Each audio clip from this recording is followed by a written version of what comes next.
Disclaimer, this is not a deck you should play if you want to make friends. Seriously, this deck is actually very annoying to go against. I sometimes regret building this. Even when me and my husband do some play duels, when he flips this over, I just, no, I'm not taking the time to separate everything. Let's go again. So.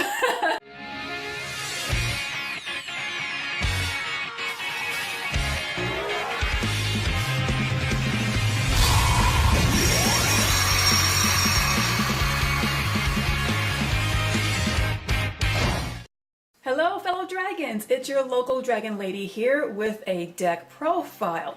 This is a deck that I actually built for my husband. When he wanted to get back into the game, he asked me, is there a way you can build a deck involving Inferno Tempest? And I said, well, give me some time and do some research. I'll see what I can do. And after spending so much time on Yu-Gi-Oh! Wiki, I found out that there is a ton of Banish support cards. Because what Inferno Tempest does is, this is a very nasty card, is if you receive 3,000 or more life points damage in one attack, both players have to banish every monster from their deck and their graveyard.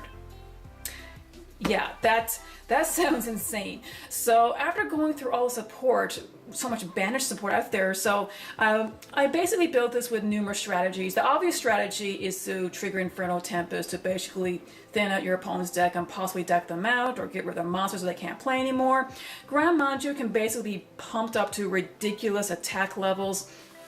And there's also stall strategies here for massive life gain, and you can also do stall, there's some burn. So yeah, I'm just calling this a generic Banish deck. I don't want to call it the Inferno Tempest deck because you can win a duel without even using this.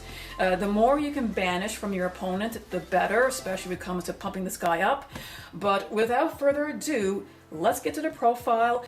Okay, for monsters, we're going to start off with 3 Gren Manju. This card is insane. Basically, for each card that you have banished, it gains 400 attack and defense. So you can imagine with the power of Inferno Tempest, she's going to pump him up. Next we have 3 Eater of Millions. It's a wonderful stun card. Once per turn, once you get him out, you can banish your opponent's monster. So it's great for any problematic monsters that they have. But also, it allows you to banish cards from your extra deck. And for the extra deck, you're not going to use anything important anyway. So again, another opportunity to banish cards from your deck. 2 Necroface.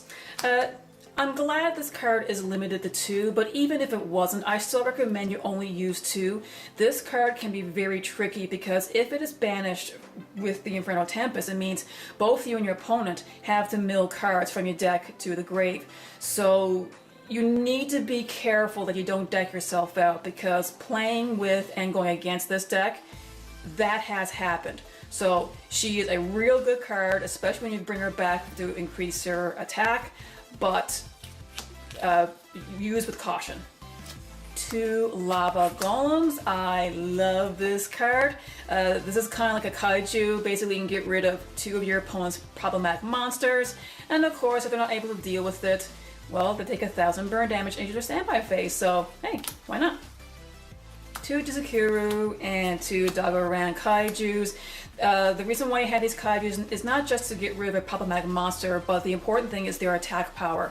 He has 3,000, he has 3,300. The Kaijus is something you can definitely play around with. 4 seems to be a pretty decent ratio, but it's a good idea to play around if you want 1 or 2 more, because these guys are really important to trigger off the Inferno Tempest, because, well, that's what the next cards are going to be for. 3 Swift Scarecrows and 3 Battle Fader. Now, these guys are real great for stalling if you have nothing to defend yourself with. However, the main reason why I have these here is because of the Kaiju. They have 3,000 or more attack. If you summon this to your opponent's side of the field, normal summon a Battle Fader and attack, boom, you take 3,000 damage in 1 turn, and you can trigger off the Inferno Tempest. This can also work with a Lava Golem if you special summon it in attack position, but that's due to the description of the card. You would not be able to normal summon Battle Fader or Swift Scarecrow to go in for the kill. So the Lava Golem is really better used for burn damage. So if anything, if you're not sure about the ratio of the kaijus, you can probably play around with that with Lava Golem. But that is the main strategy in this deck to get Inferno Tempest to take off. So that is it for the monsters. Okay, for your magic, the main attraction is 3 Inferno Tempests. When I first played this at the locals, a few people weren't really sure what it was, and when they read the description, they were, oh man, their jaws dropped. They were like, my good, this card exists? Why is this a real thing? And let me tell you one thing. This card is basically the win button against any Pendulum deck. Any Pendulum deck. You trigger this off, their monsters are gone, it's game. They can't do anything at all. 3 Soul Absorption. This is good for stalling. If you activate this really early in the game and use all of your Banish effects, whether it be Inferno Tempest, Evenly Matched, anything like that, you gain life points. And it's insane if you were to get 2 of these in your opening hand and activate them and go on with your banishing.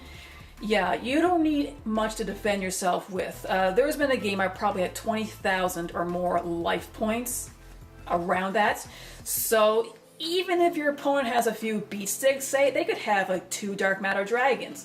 They're just slowly picking away at your life points. And when you do more damage effects, banishing effects, these guys still go up. So, and it's a great distraction because, you know, now that you're gaining a lot of life points, your opponent's going to be, okay, I got to find a way to destroy these things first. So that's going to be their priority to try and win the game.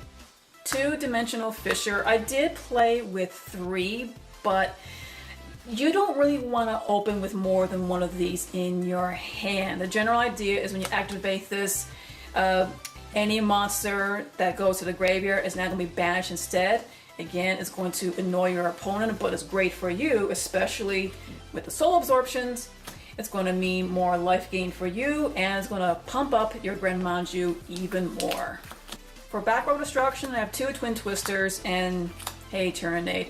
I tried with 3 Twin Twisters. Personally, I think it'd be a good idea to replace a Hey Tyrannade with a 3rd Twin Twisters, but at the same time, I think Hey Tyrannade is a lot better than what people give it credit for. Like, no, it's not going to be able to return any of the active magic or trap cards that's sent, you know, to their hand, but anything that's set, hey, you'd be surprised what this card can get you out of or prevent from being activated. So I think this ratio is fine for now, but if you're able to make room or if you feel you can't change much, replace the Hey Tyrannade with a 3rd Twin Twisters, but so far this has been working pretty well.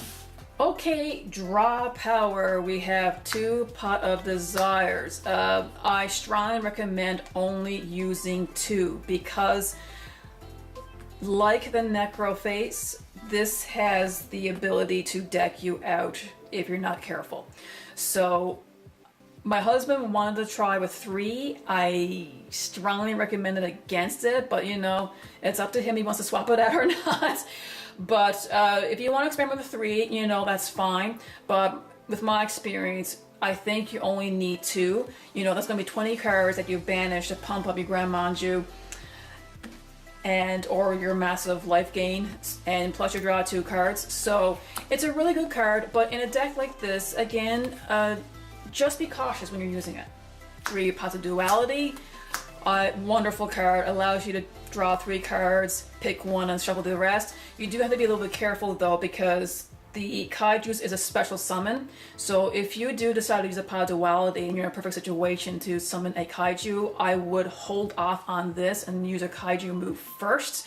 But as always, it depends on the situation.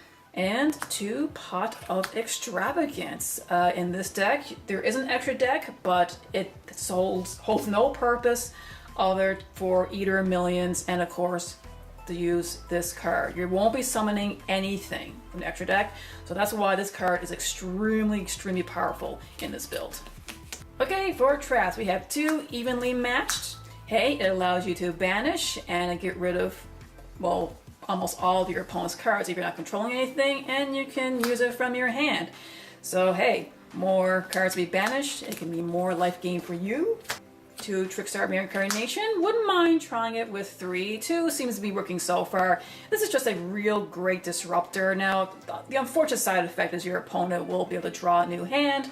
But hey, if Inferno Tempest was triggered, it will allow you to possibly deck out your opponent much faster. But again, the more you can banish, the better, because it just benefits your monsters and your life gain.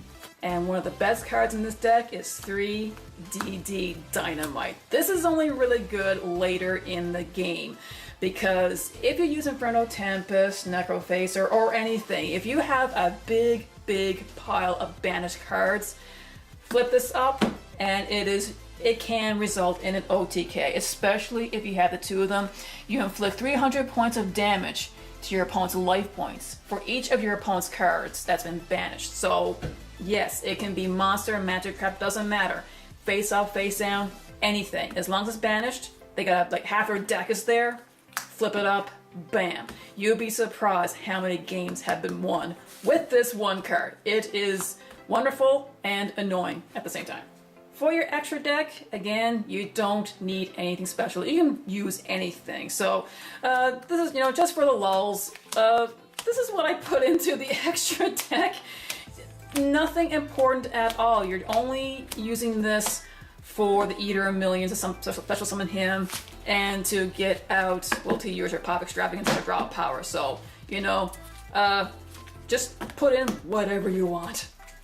Okay, for the side deck, I don't use the side deck all that often, but this is what I have in there in the meantime. I have the 3rd Delgaran Kaiju. Sometimes 4 Kaijus in the deck is not enough, and depending who you're going against, switching out for a 5th one would be good.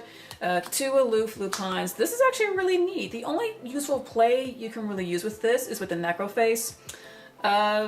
Although that play doesn't really happen all that often, so I figure siding him for now is good. For your magic, I put in a 3rd Pop Desires just in case. I still stand by you should not use any more than 2, because you don't want to risk decking yourself out. For board wiping, a Dark Hole and a Raigeki, because you never know. Interrupted Kaiju Slumber. This can actually be really useful, and now that's off the ban list, I might try putting a 2nd or 3rd. Haven't done a lot of experimentation with this card, but hey, if you want to make the deck more Kaiju heavy, this is essential. 1 day a piece. Used to have this main deck. It's a really good defense and allows you to draw 1 card and not take any damage. It's only limited to 1, so I think it's better served in the side deck. 2 Backup Squad, just in case you're looking for that extra draw power. 2 DDRs. This is a tough one. I had a main deck for a while, because if you have any powerful monsters that's been banished face up, you can just grab one and run wild. But right now this deck is more focused on the massive life gain, getting Tempest off and pumping up your Gren Manju. So really that's all this card might be useful for, is to recover the Gren Manju if you happen to banish him. But I think 2 in the side deck is good for now. 1 Solemn Strike is a staple. I think every deck should have it. And 2 Curse Seal of the Forbidden Spell. Now my husband, he did tweak this deck a little bit. He wanted to, make it resemble him more than from my original build, which is still, mostly the same that's in this profile. But Curse of Seal Forbidden Spell is interesting. When a magic card is activated, you can discard 1 magic and negate the activation. You destroy it, and basically your opponent can't use any other cards of the same name. So I can see how this can be useful. Not something that I use personally a lot, but hey, if you want to give it a shot, at least side deck it and see how it goes. And that, my dragons, is the Banish deck. That's the best way I can describe it. I mean, some people call it the Inferno Tempest deck, the Gren Manju deck, DD Dynamite deck, whatever. You can call it whatever you want. If you want to give it a try, have fun, but be warned, you're going to annoy your opponents. but that's the fun part. If you do build this and try it, don't let your opponent know what you're up to, okay? Just play the strategy and look at the expression on their face, especially when you use Inferno Tempest, because that card's priceless. But anyway, and a small update, I've been getting a lot of people messaging me, leaving comments, asking me when am I going to be doing another deck profile on the Chaos Max Dragon. He seems to be the big attraction of my channel, and I will be doing another one. I'm waiting on some cards. I want to do some play testing, but if it works out, I will be doing an updated profile for the current format, so you should expect that maybe around the end of April or the beginning of May. But in the meantime, this Dragon Lady, as always, saying be a good sport, play the game, not the fame. See ya! Thanks for watching. If you like what you see, be sure to subscribe and click on the little bell for notifications. You can also check me out on Facebook. Link is in the description below. Happy dueling!